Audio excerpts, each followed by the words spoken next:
স্বাগত দীপ্ত বাণিজ্য সংবাদে, সাথে আছে আমি কাজী আসিফুজ্জামান।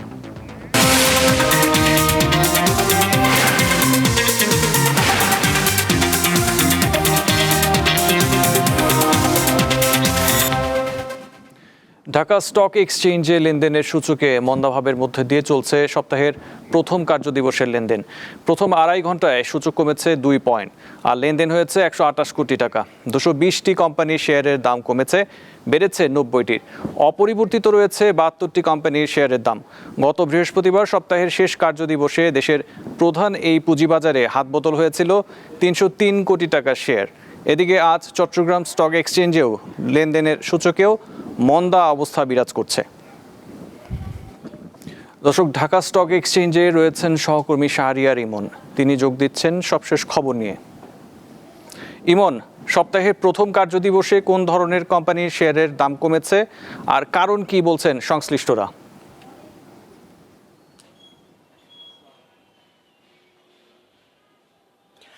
হ্যাঁ আসিফ, সপ্তাহের প্রথম কার্যদিবসের লেনদেন চলছে দেশের প্রধান পুঁজিবাজার ঢাকা স্টক এক্সচেঞ্জে। আমি লেনদেনের মাঝে রয়েছি। এখন প্রথম 3 ঘন্টার লেনদেন রয়েছে হয়েছে এই পর্যন্ত। আমরা যেটি দেখছি যে সপ্তাহের প্রথম কার্যদিবসে কিন্তু আপনার সূচকের যে একটি নেতিবাচক ধারা, সেই ধারাটি কিন্তু বজায় রয়েছে। অর্থাৎ সপ্তাহের শেষ কার্যদিবস বৃহস্পতিবার যে নেতিবাচক ধারা ছিল, সপ্তাহের প্রথম কার্যদিবস আজও সেই একই অবস্থা আমরা দেখছি। আমরা যদি একটু সূচকের দিকে দেখি, অর্থাৎ প্রধান সূচক ডিএসসির প্রধান সূচক ডিএসইএক্স সূচক, সেটি 22 পয়েন্ট কমে মোট সূচক অবস্থান করছে 4808 পয়েন্টে।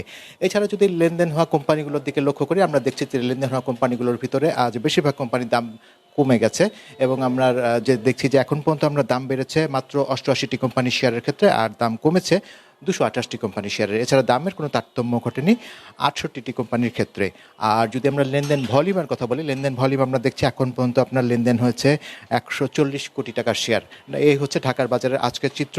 আর বৃহস্পতিবার যেটি ছিল, বৃহস্পতিবার আমরা দেখেছি যে দিন শেষে আপনার লেনদেন হয়েছে প্রায় 303 কোটি টাকা এবং বৃহস্পতিবারও আপনার ডিএসইএক্স সূচক আপনার 22 পয়েন্ট কমেছিল। তো এই হচ্ছে মোটামুটি বাজারের চিত্র। যেটি বলছেন যে বিনিয়োগকারীরা আশা করছেন যে একটি স্থিতিশীল এবং একটি ভাইব্রেন্ট বাজার আশা করছেন, এবং তারা যেটি বলছেন যে যেহেতু আপনার বাজারটি আপনার একটি নেতিবাচক ধারা কিন্তু বজায় রয়েছে এবং এই নেতিবাচক ধারার উপর কিন্তু আবারও যেহেতু সূচকের পতন হলে বাজারের উপর কিন্তু একটি বড় ধরনের চাপ পড়ছে। তো তারা আশা করছেন যে একটি স্থিতিশীল বাজার। তো বাজারের সাম্প্রতিক পরিস্থিতি নিয়ে আমরা কথা বলতে এই মুহূর্তে আমাদের সাথে যোগ দিচ্ছেন ঢাকা স্টক এক্সচেঞ্জের সাবেক সিনিয়র ভাইস প্রেসিডেন্ট এবং একই সাথে পুঁজিবাজার বিশ্লেষক জনাব আহমেদ রশিদ আলী। আমরা তার কাছে বিস্তারিত জেনে আসবো। জনাব আহমেদ রশিদ আলী, আপনাকে স্বাগত জানাচ্ছি দীপ্ত টিভির এই বিজনেস আয়োজনে। আপনার কাছে আমরা যেটি জানতে চাই সেটি হচ্ছে যে পুঁজিবাজারে আমরা দেখছি যে ধারাবাহিক দরপতন এবং সপ্তাহের প্রথমে আজকে যে একটি দরপতনের মুখ দেখছে, ডিসেম্বর মাসে আসলে বাজারটাকে আপনি কিভাবে দেখবেন? দেখেন, নাম্বার ওয়ান, আমরা শিডিউল ঘোষণা হবার পরে, ইলেকশনের শিডিউল ঘোষণা হবার পরে বাজারে একটা রিয়াকশন হবে, এটা সব বিনিয়োগকারীরা আশা করেছিলেন, যেটা আনফর্চুনেটলি হয় নাই। সো এখন সবাই চেয়ে আছে ইলেকশনের পরে কি সিচুয়েশন হয়, এবং ইলেকশন যত ঘনিয়ে আসবে তত বাজারটা একটা রিয়াকশন দেবে কিনা। তবে এখন ইলেকশন ঘিরে যে অরাজকতা চলছে, সেটাও একটা শঙ্কার বিষয় আছে কিন্তু। সো বিনিয়োগকারীদের নজর ওদিকেও আছে। মূল বিষয়টা হচ্ছে যে বিনিয়োগকারীদের কোনো কনফিডেন্স নাই, একেবারে জিরোর কোঠায় চলে গেছে কনফিডেন্স। এবং এইটার মূল কারণটা হচ্ছে যে আমরা আজকে 1.5 বছর ধরে কোনো ডেভেলপমেন্ট কাজ কিন্তু করি নাই। আপনি শুনে আশ্চর্য হবেন যে আজকে এই 1.5 বছর ধরে ডিএসসি 4-5টা ডেভেলপমেন্টের প্রস্তাব দিয়েছে। আনফর্চুনেটলি সেই প্রস্তাব 1.5 বছর ধরে আজকে নাড়াচাড়াও হয় নাই, কেউ খুলেও দেখেন নাই যে কি প্রস্তাব ডিএসসি নিয়ে এসছে। মিউচুয়াল ফান্ডের বিষয় আছে, ইআরএফ এর বিষয় আছে, সকল বিষয় ডেভেলপমেন্টের জন্য একটা পুঁজিবাজারের মানে কন্টিনিউয়াস একটা রিফর্ম যদি না হয়, কন্টিনিউয়াস যদি একটা বাজারে ভাইব্রেন্সি না থাকে, তাহলে কিন্তু বিদেশি বিনিয়োগকারীরাও আসবে না। এবং বিদেশি বিনিয়োগকারীরা যখন দেখবে যে লোকাল যে বিনিয়োগকারীরা ওনারাই উৎসাহ পাচ্ছেন না এ বাজারে আসার জন্য, তখন ওনারাও কিন্তু নিরুৎসাহিত হবেন বিদেশি বিনিয়োগকারী। সো আমার কাছে যেটা মনে হয় যে আরেকটু বিএসসিসি কেও আরেকটু চিন্তা ভাবনা করা উচিত। ওনাদের বিএসসিসিতে যে প্রবলেমসগুলো আছে সেগুলোও রিজলভ করা উচিত ইমিডিয়েটলি, এবং পুঁজিবাজার ডেভেলপমেন্টের উপরে কাজ করতে হবে ওনাদেরকে। এটা প্রাইম অবজেক্টিভ এখন থাকতে হবে, আদারওয়াইজ পুঁজিবাজারে সেই রেজাল্টটা, কাঙ্ক্ষিত রেজাল্ট আমরা পাবো না। আচ্ছা, এখানে একটি বিষয় হচ্ছে যে বিনিয়োগকারীরা কিন্তু প্রায় বলছেন যে যেহেতু আপনি একটি পড়তি বাজার এবং এই বাজারের উপর সূচক যখন আরও পড়ে যায়, সুতরাং বাজারের উপর কিন্তু বেশ খানিকটা চাপ বা ধাক্কা এসে পড়ে। তো সেক্ষেত্রে আপনারা যেহেতু বাজার বিশ্লেষক আছেন, আপনারা ব্রোকারেজ মালিকরা রয়েছেন, সেক্ষেত্রে আপনারা বাজার উন্নয়নের জন্য আপনারা কোনো পদক্ষেপ নিচ্ছেন কিনা? দেখেন, আমি যেটা বললাম যে 4টা অন্তত ডেভেলপমেন্ট প্রজেক্ট কিন্তু ঢাকা স্টক এক্সচেঞ্জ থেকে এসইসিতে গেছে, কিন্তু কোনো রেজাল্ট নাই। আজকে 1.5 বছর ধরে ওইটার উপরে কোনো কাজ করা হয় নাই, সেটা আমি আগেই বলেছি। তো এখন যে বিষয়টা হচ্ছে সেটা হলো যে দেখেন, বিনিয়োগকারীরা আস্থা কোথায় পাবে? আপনার আস্থাটা তো নাই। আপনি আজকে দেখেন 8.59p-তে বাজার আছে, বাজারটা বটম আউট হয়ে গেছে অলমোস্ট, আর নিচে যাবার কোনো স্কোপ আমি দেখছি না, তারপরেও নিচে যাচ্ছে। আমার যেটা বক্তব্য সেটা হলো যে এখন বিনিয়োগকারীরা আস্তে আস্তে ওনাদের সেভিংস দিয়ে, লোন নিয়ে নয়, সেভিংস যা আছে সেই সেভিংস দিয়ে 8টা-10টা শেয়ার কিনলেও কিনে রাখলে ইলেকশনের পরে হয়তো ভালো একটা রেজাল্ট ওনারা পাবেন। সো আমার কাছে মনে হয় ওনাদের সেভিংস দিয়ে ওনারা একটা ইনভেস্টমেন্টে আসতে পারেন, লোন নিয়ে নয়। আপনাকে অসংখ্য ধন্যবাদ।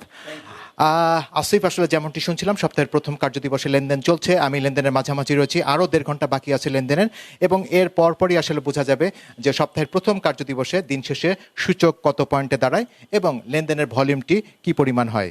তো আসিফ, আমার হাতে এখন পর্যন্ত এতটুকু ছিল দেশের প্রধান পুঁজিবাজার ঢাকা স্টক এক্সচেঞ্জ থেকে। ঢাকা স্টক এক্সচেঞ্জ থেকে ছিলেন শাহরিয়ার ইমন, ধন্যবাদ আপনাকে। আগামী 31শে ডিসেম্বর করদাতাদের বার্ষিক আয়কর বিবরণী জমা দেওয়ার শেষ দিন। এই সময়ের মধ্যে করদাতাদের বার্ষিক আয় ও ব্যয়ের হিসাব জানিয়ে রিটার্ন দাখিল করতে হবে। কিছু ব্যতিক্রম ছাড়া এবার সবাইকে অনলাইনে রিটার্ন দিতে হবে। বর্তমানে দেশের প্রায় 1,15,00,000-এর বেশি মানুষ কর শনাক্তকরণ নম্বরধারী। করযোগ্য আয় থাকলে টিআইএনধারীদের রিটার্ন দিতে হয়। একবার সময় বাড়িয়ে 31শে ডিসেম্বর করায় আর মাত্র 10 দিন সময় রয়েছে। এবার যেহেতু অনলাইনে রিটার্ন দিতে হবে, তাই সাপ্তাহিক বা বিশেষ ছুটির দিনেও ঘরে বসে রিটার্ন দিতে পারবেন।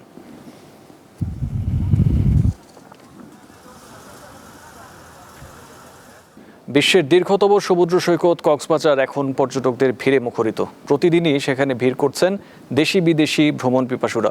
অন্যদিকে দেশের অন্যতম সমুদ্র সৈকত পটুয়াখালীর কুয়াকাটাতেও পর্যটকদের ভিড় দেখা গেছে। সেন্ট মার্টিন উন্মুক্ত করে দেওয়ায় কক্সবাজারে বেড়েছে পর্যটক।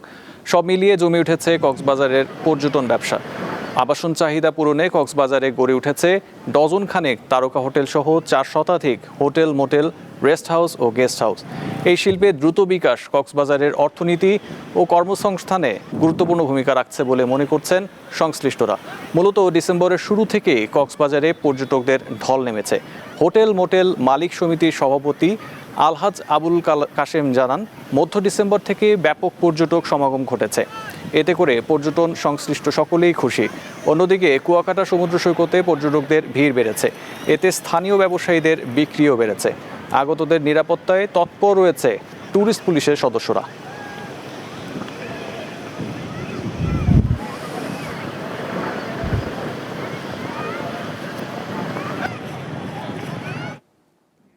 পর্যটকদের আরও খবর জানাতে আমাদের সহকর্মী কক্সবাজার থেকে হারুনুর রশিদ ও পটুয়াখালীর কুয়াকাটা থেকে মোহাম্মদ ইমরান যুক্ত রয়েছেন।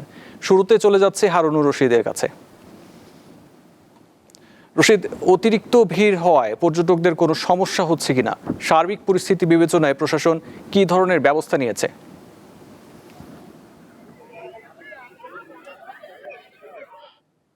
আমি এখন আছি কক্সবাজার সমুদ্র সৈকতে। এখানে সকাল থেকে লোকারণ্য পর্যটকের পদবারে মুখরিত একটা কক্সবাজার সমুদ্র সৈকত। এখানে সকাল থেকে তারা সমুদ্রে নেমে আনন্দে গেয়ে পানির সাথে নেচে গিয়ে তারা হাসিতে খুশিতে আনন্দে মেতে উঠেছে।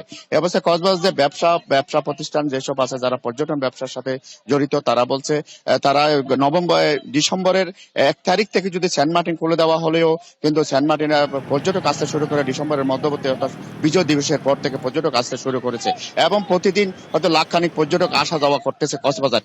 এই অবস্থায় কক্সবাজারে যে 7 শতাধিক হোটেল মোটেল প্রায় হোটেলের প্রায় 60 থেকে 70% হোটেল বুকিং দেওয়া হয়েছে এবং পাঁচতারা মানের হোটেল যেসব আছে সেগুলো প্রায় 90% মতো বুকিং আছে বলে সংশ্লিষ্ট সূত্রে জানা গেছে। অবশ্য কক্সবাজারের ব্যবসায়ীরা যে ভালো ব্যবসা করছে এবং তারা তাদের লাভের আশা করছে এবং হোটেল মোটেল জন্য সাধারণ সম্পাদক যিনি মুকিম খান আছে তিনি যেটা জানিয়েছেন তাদের আশানুরূপ পর্যটক হতে এখনো আসে নাই, তারা আশা করছে ভবিষ্যতে আসবে। তবে এখন 70 থেকে 80% পর্যটক আসছে বলে তারা জানিয়েছে এবং হোটেল মোটেল বুকিং সেইভাবে হচ্ছে। এদিকে পর্যটকের যেসব সমস্যার কথা বলছেন, পর্যটক আসলে সেভাবে কোনো সমস্যার খবর আমরা পাইনি। তবে টুরিস্ট পুলিশের পক্ষ থেকে সব ধরনের ব্যবস্থা নেওয়া হয়েছে। পর্যটকের নিরাপত্তায় সার্বক্ষণিক তারা নজরদারিতে আছে। টুরিস্ট পুলিশ, বিচ কর্মীরাও নজরদারিতে রয়েছে এবং প্রশাসনের পক্ষ থেকে জেলা প্রশাসন ও জেলা পুলিশও নজরদারিতে রয়েছে বলে পুলিশ প্রশাসনের পক্ষ থেকে বলা হয়েছে। আসিফ, এ ছিল কক্সবাজার নিয়ে সর্বশেষ। আসিফ, ধন্যবাদ আপনাকে। এখন আমরা চলে যাচ্ছি পটুয়াখালীতে, সেখানে আমাদের সহকর্মী রয়েছেন মোহাম্মদ ইমরান। ইমরান, সেখানে আমাদের সার্বিক অবস্থা কি আছে আমাদের জানাবেন। সেখানে আমরা জানি যে এখানে এখন পর্যটক দিয়ে ভরপুর, সেখানে আমাদের পর্যটকদের অবস্থা জানাবেন, সেখানে কি চলছে। আসিফ, দেখুন আসলে পর্যটন মৌসুম কিন্তু মূলত আসলে নভেম্বরের শুরু থেকেই শুরু হয়। তো নভেম্বরের শুরু থেকে কিন্তু কুয়াকাটায় পর্যটকের সংখ্যা খুবই কম ছিল। তবে ডিসেম্বরের শুরু থেকে কিন্তু পর্যটকের সংখ্যা বাড়তে শুরু করে এবং বিগত দিনগুলোতে বিশেষ করে যে সরকারি ছুটি রয়েছে সেই ছুটিকে কেন্দ্র করে কিন্তু পর্যটকের সংখ্যা বাড়তে শুরু করে। আমরা দেখেছি গত বৃহস্পতিবারে কিন্তু আসলে বৃহস্পতিবার থেকেই পর্যটকে কানায় কানায় হয়ে ওঠে কুয়াকাটা।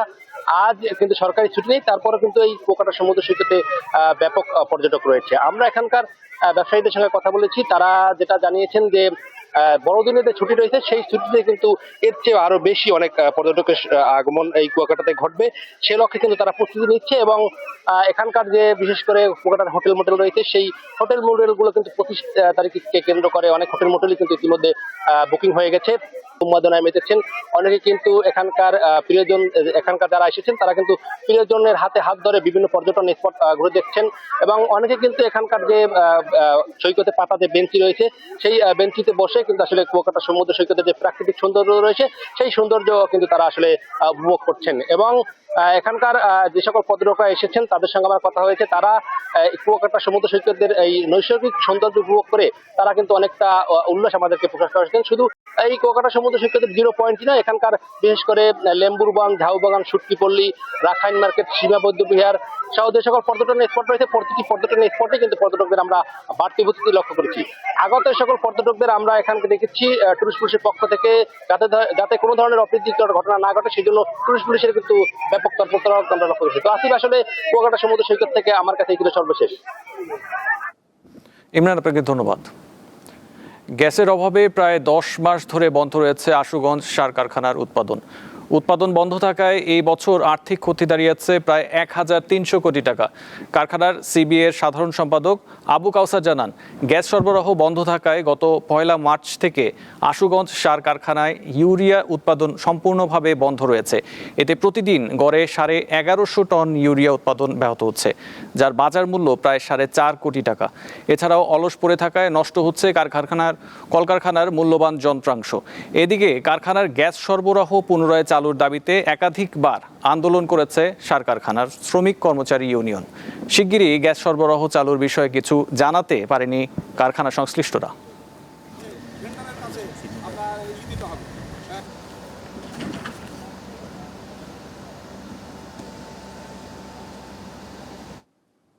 এই ছিল এখনকার দীপ্ত বাণিজ্য সংবাদে। এরপর দীপ্ত আন্তর্জাতিক সংবাদ দেখার আমন্ত্রণ জানিয়ে শেষ করছি। ধন্যবাদ।